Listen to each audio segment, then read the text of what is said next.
In the book, The Abolition of Liberty, you make a statement about your own country, England. England is rapidly becoming a place where the good are afraid of the bad and the bad are not afraid of anything. You talk about the wicked needing to be disciplined and afraid, but this whole idea of personal wickedness is no longer au fait in most of Europe today. No, it's been vacuumed out of the legal system. The legal system, essentially in the grip of social democratic and Fabian ideas, assumes that crime is a consequence of social deprivation, child abuse, or some other thing in which the person who commits the crime has no part.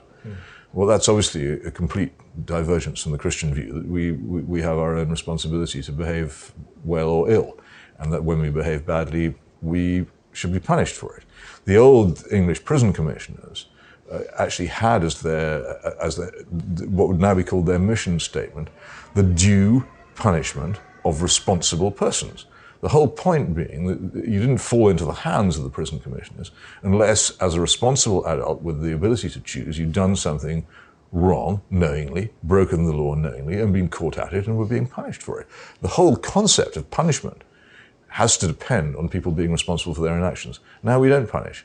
And all we actually do is warehouse. And this has terrific effects, because if you don't believe that your criminal justice system has a moral purpose, then what can you do with it? Everything you do has to be feeble. If you don't believe fundamentally what I'm doing here is based upon a belief that if I don't do it, things will be worse, then all you can do is manage. And that's what they do. They manage crime.